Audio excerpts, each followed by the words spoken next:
Hello everybody, and this is Moon Moth, and we're in the northeast section here.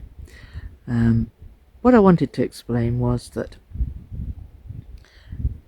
we were discussing yesterday. I had a conversation with the Abaq about relationships, and Abaq's family, they're a very ancient and noble family, and they have a very honourable bloodline. So when they're connecting with people to have relationships, when for example their children will meet up with somebody else, I asked whether that is an arranged relationship, which it is, and apparently they choose very long and hard, very carefully. They're very picky about whom they will choose their daughter or their son to mate with. It's a lifelong relationship. Don't usually separate, only by death. I think it has happened in times gone by when they have had issues. Very, very rarely though. So I just thought I would mention that I thought it was interesting. There's always things to learn with these families.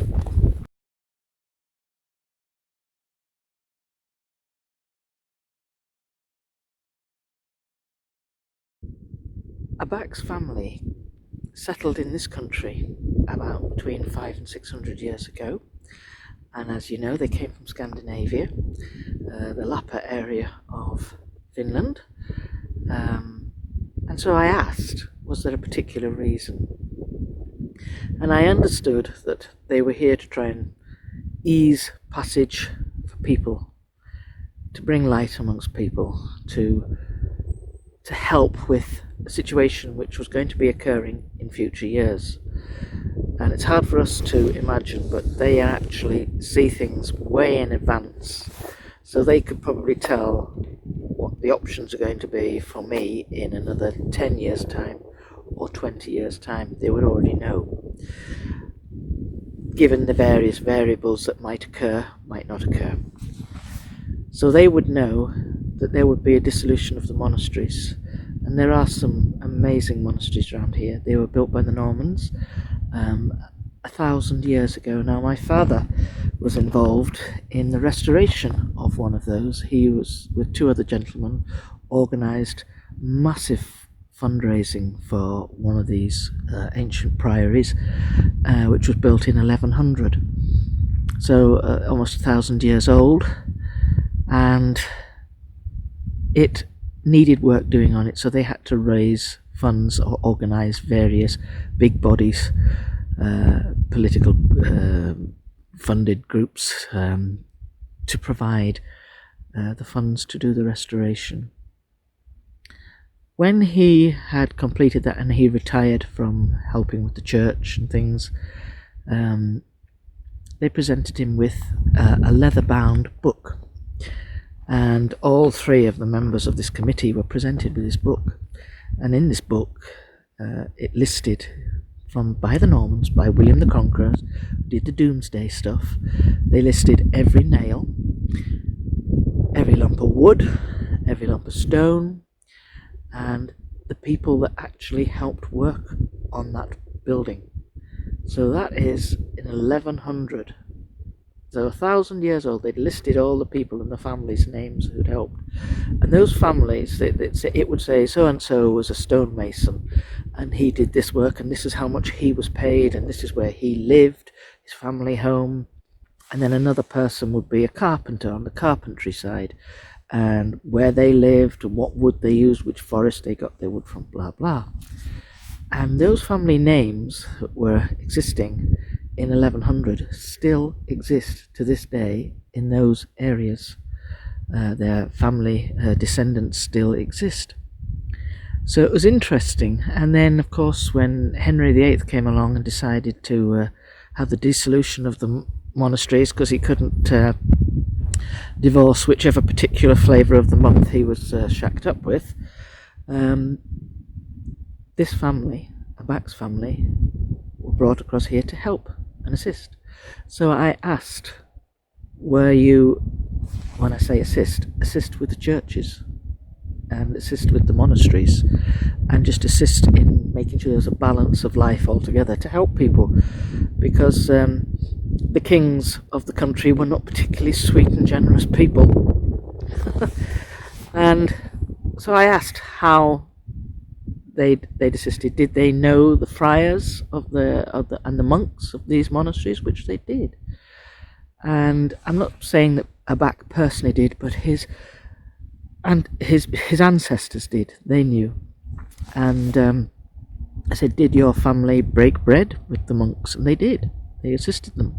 I said, did you have prayers and religious blessings with the monks? Which was also yes, they'd done that.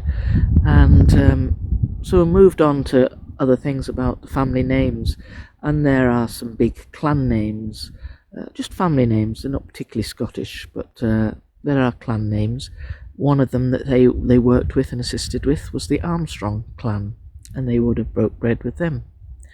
And then the other one was the Elliot clan, and they knew and assisted with them. So they were very much more part of the community amongst those who were willing to see and work with them. I'm not suggesting that they went shopping in town or anything like that. I'm not suggesting that. But they were known to be part of a community. And it's funny how this full circle sort of comes around, and 500 years later from when those monasteries were sacked by Henry VIII and his wicked crowd, who robbed them of all their money because they wouldn't do as they were told. 500 years later, my father is involved in restoring one of those monasteries, or getting the funds and smoothing over all the red tape bureaucracy with all the official bodies to make sure that goes through smoothly. It's a very weird world how this goes full circle. Just thought you'd like to know that.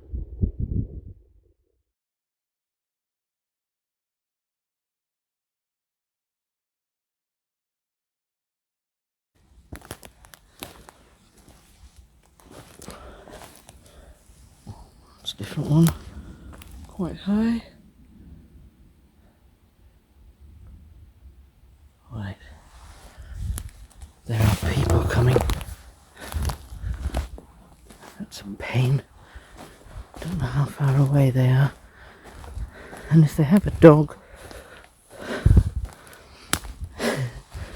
I will be spotted.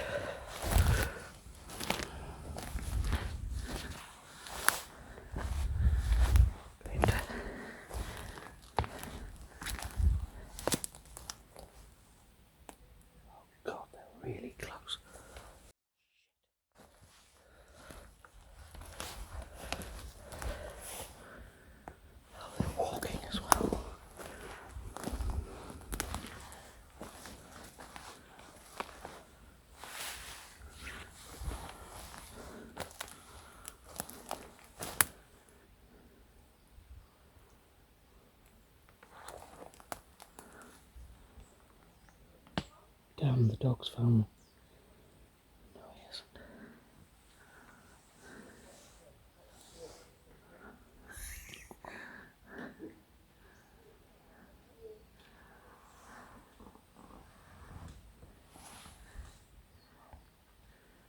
I'm doing what the Bigfoot do. If you don't move, they don't see you.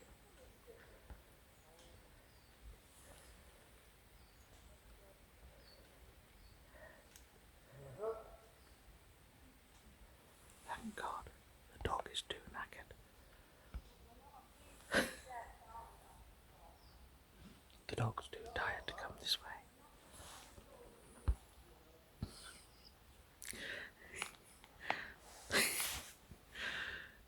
Hiding in the trees. That's crazy. But this would be very difficult to explain, wouldn't it? Oh, go away.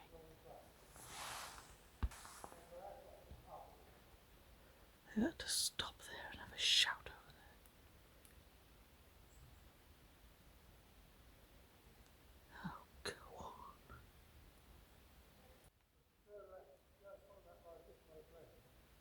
I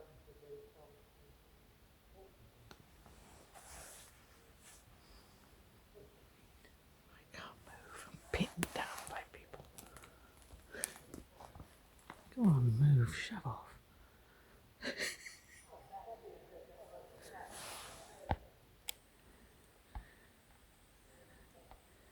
Making enough noise to wake the dead. I think we've got rid of them. At last.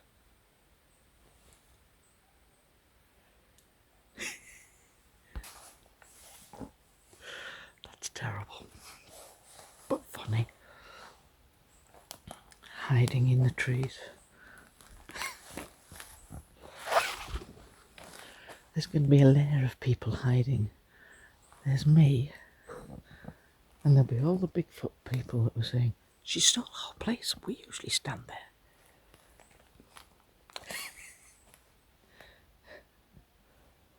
Oh dear. I'm just looking because there's more of this bearded moss.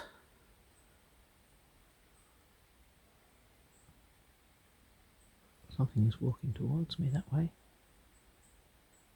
In that direction.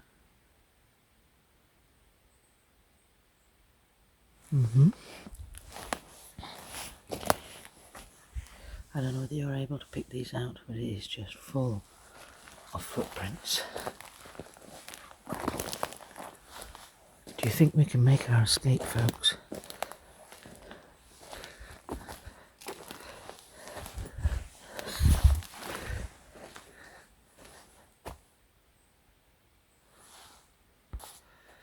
That was good. Okay, come on, Bigfoot. Come on. Coast is clear.